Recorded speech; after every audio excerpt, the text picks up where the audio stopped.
Donc ces terroristes actuellement bénéficient de soutien matériel, soutien financier et soutien en formation de la part de la France, avec bien sûr la bienveillance des autres puissances occidentales.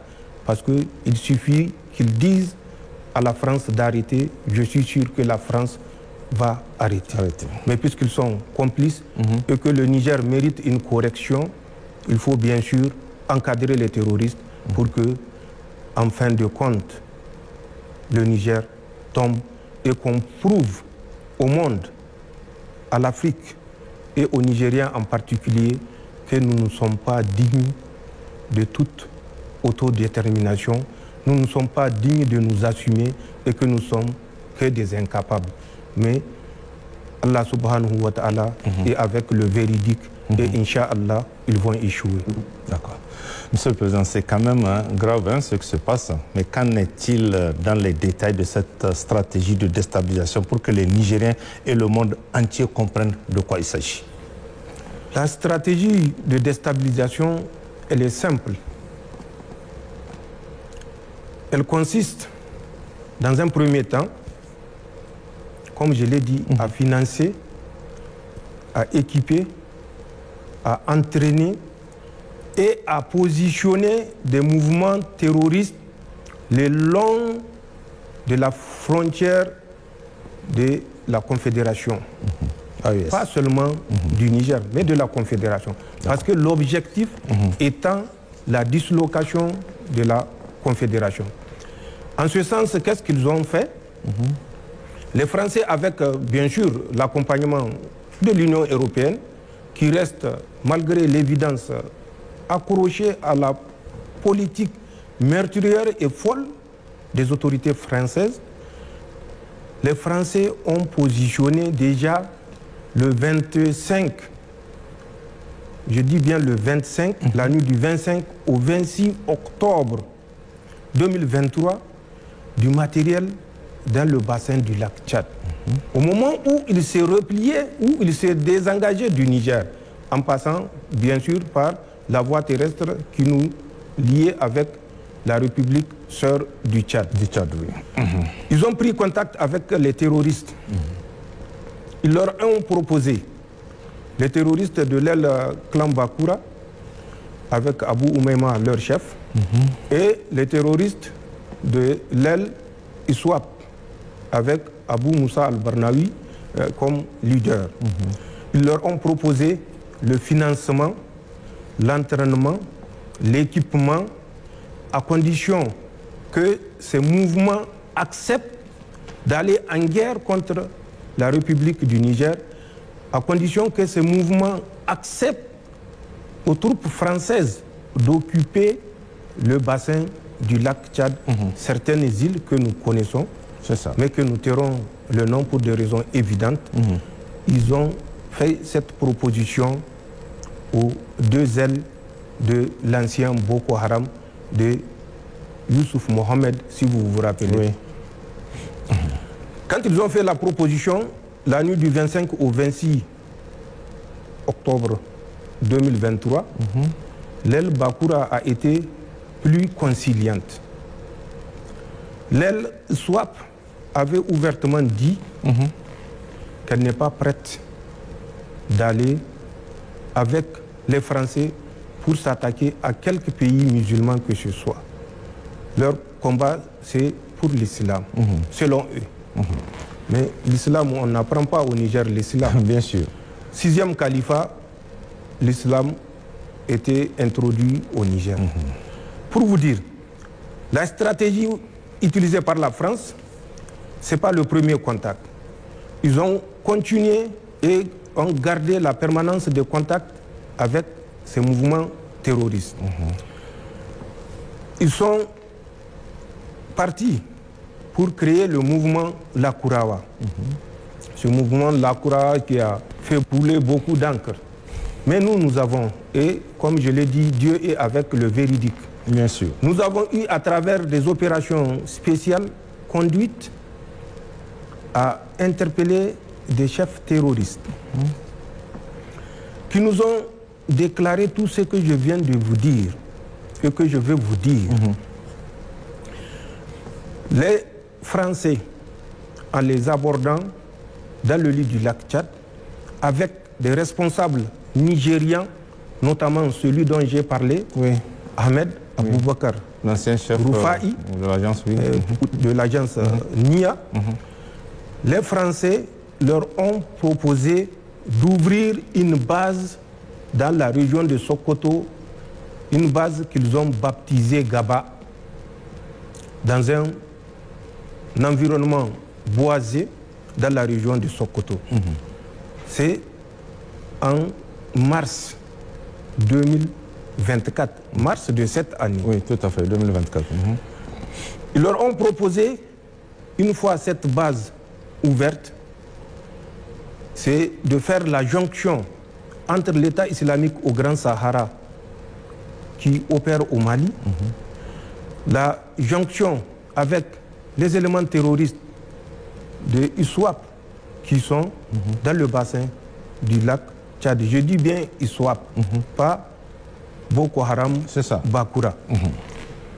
Ensuite, il y a une aile terroriste qu'on appelle Ansarul. Quand nous avons eu cette information, nous avons pensé que le Nigeria était le Nigeria.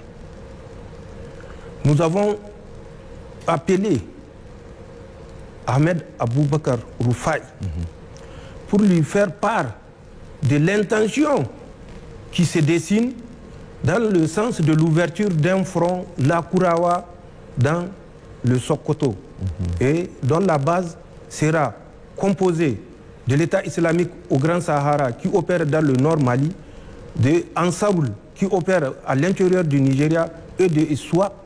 C'est une branche de l'État islamique mais qu'ils appellent la Daoula des îles et qui est sous les ordres, comme je l'ai dit, d'un certain Abou Moussa al-Barnawi qui est le fils de Youssouf Mohamed. Son vrai nom c'est Habib. Donc avec les combattants de ces structures-là, voilà l'intention que la France a d'ouvrir un autre front. Nous l'avons fait parce que nous avions pensé que le Nigeria était sincèrement engagé dans la lutte antiterroriste. Nous avons permis aux agents nigériens de prendre contact avec les terroristes que nous avons arrêtés, les chefs terroristes des émirs. Ce n'est pas un, ce n'est pas deux, ce n'est pas trois, qui nous ont tous rapporté la même chose. Nous l'avons appelé, son équipe est venue, la DG2SE a mis à leur disposition les moyens roulants, les a pris en charge pendant près d'une semaine pour qu'ils mènent les investigations et découvrent. Malheureusement, nous regrettons de l'avoir fait puisque nous avons compris que ce débriefing a conduit certains émirs à se braquer parce que le message qui leur a été passé était un message de fourberie, de tromperie, de duplicité. La France ne s'est pas arrêtée à ça. La France a continué. Ensuite, dans les bassins du lac Tchad, qu'est-ce qu'ils ont fait?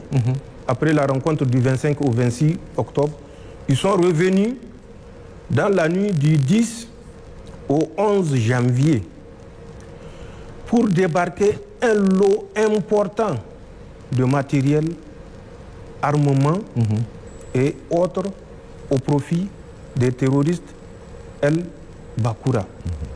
Le 29 janvier, plus tard, ils reviendront sur une île qu'on appelle Bourtungur, Bourtungur qui est à 10 km à l'est de Bosso, où les terroristes étaient réunis pour la circonstance. Toutes les armes jugées être vétustes par les Français ont été remplacées. Les armes individuelles AK-47, que ce soit les armes collectives et les équipements, notamment à travers la fourniture des mines. Tenez-vous bien, même des mines antipersonnelles, alors que l'usage est officiellement interdit et que la France est signataire de cette interdiction, ils les ont dotés de ces armes-là. Ils les ont dotés des armes anti-chars, donc des mines. Ça s'est passé le 29 janvier 2024. Plus tard, ils sont revenus et ça ne fait que monter en surenchère. En novembre, octobre d'abord, le 16 de cette année, ils sont revenus avec d'importantes sommes d'argent. Nous l'avons annoncé dans un éditorial. Ils ont toujours engagé de leur volonté et pour prouver au mouvement Boko Haram qu'ils sont sincères dans leurs relations et qu'ils ont promis l'équipement, non seulement, mais la fourniture des vedettes.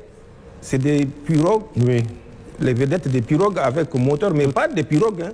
C'est des vedettes conçues pour le déplacement sur la mer ou toute étendue d'eau. Ils ont promis 100 vedettes au mouvement Boko Haram. Le 7 novembre, ils sont revenus avec, tenez-vous bien, pour l'aile Bakura, 1 milliard de francs CFA. Pour l'aile réticente de ISWAP, ils ont promis 4 milliards de francs CFA s'ils acceptent seulement que les Français s'installent définitivement dans leur zone d'influence à l'intérieur du Nigeria. Puisque c'est une zone où j'ai servi et je connais particulièrement toutes les îles du bassin du lac Tchad, que ce soit du côté du Niger, que ce soit du côté du Nigeria, que ce soit du côté du Tchad. Nous avions manœuvré à pied pendant des mois en 1996 et en 1997. Donc c'est une zone que je connais parfaitement. Ils ont promis, si ISWAP accepte qu'ils s'installent, 4 milliards de francs CFA. À l'État du Nigeria, ils ont promis une somme. Je laisse le monopole au président Tinubu de dire combien les Français lui ont proposé pour s'installer dans l'État du Borno. C'est pas fini. Les Français ont mobilisé les terroristes et quand ils étaient arrivés en décembre, le 7 décembre, voilà ce qui s'est passé. Ils ont décidé, toujours pour vous donner une idée, pour donner au peuple nigérien l'envergure du grand complot international qui est ourdi, ils ont demandé à Boko Haram de constituer une compagnie de 150 hommes qu'ils vont positionner dans le nord du Niger. La France s'occupe du paiement intégral du salaire des 150 combattants déployés par Boko Haram, qui seront rejoints par les mouvements, ça c'est les Français qui ont dit ça, qui seront rejoints par les mouvements de Risseboula. Ensuite, des mouvements rebelles qui sont dans le nord du Tchad. Et ils vont faire un front commun installé à l'intérieur du Niger, dans les chaînes du nord Niger, pour faire la guerre au Niger. Nous avons donc les combattants installés dans les chaînes du nord Niger. Nous avons les combattants installés dans le bassin du lac Tchad par la France. Nous avons les combattants Lakurawa. Nous savons comment ils ont été mis en place, et je vous l'ai dit, installés dans la zone. Vous prenez de Sokoto jusqu'au Kébi, Gaba, Koyambana, Paouni, Sarma, Baraya, Tangaza, Haske 1, Haske 2.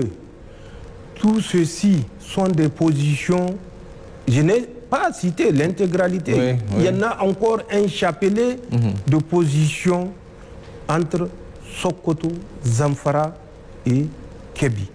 Notamment Kaïji, qui est une forêt également, où ils ont également des éléments Lakurawa. notamment les 2 super camps. Je crois que, puisque nous avons dénoncé, le chantier a été arrêté, où les Français avaient l'intention à Gidankata et puis Gigani de construire 2 super camps où ils vont stocker du matériel que les terroristes qui sont dans la forêt de Sarma seront chargés particulièrement de récupérer et acheminer une partie dans le nord Mali. Nous avons à l'intérieur du Bénin, c'est une ceinture, suivez bien la description que je suis en train de faire. D'accord. Dans le nord Bénin, nous avons Porga, nous l'avons dit, nous l'avons répété. Les forces spéciales présentement en Afrique sont dans 2 pays. Un pays ouest-africain et un deuxième pays ouest-africain qui est le Bénin. Donc 2 pays de l'Afrique de l'Ouest, ils se reconnaîtront. Mais le Bénin, lui déjà, je le dis et je le répète, il se reconnaît. Ils sont à Porga et dans la forêt particulièrement du W. Pour ceux qui ont l'utilisation des coordonnées, vous utilisez 11 degrés, 0,2 minutes, 49,63 secondes, nord. Ensuite, vous utilisez 0,0 degrés, 59 minutes, 35 secondes, 20, est. Vous marchez à l'azimut 315 degrés, à moins de 5 km, vous allez tomber sur une des 2 positions que nous connaissons, des forces spéciales françaises. Que ceux qui doutent peuvent se mettre à l'exercice et essayer. S'ils ne savent pas positionner un point sur la carte, qu'ils s'approchent des militaires qui vont reporter ces coordonnées que j'ai données sur la carte et vous verrez bien que c'est l'aérodrome de Porga. Je l'ai dit, la distance même, la longueur de cet aérodrome-là dans un précédent entretien. Marcher à moins de 5 km sur l'azimut pour faire court et que les gens comprennent. Nord-ouest, vous tomberez sur la deuxième des positions que nous connaissons à l'intérieur du Bénin.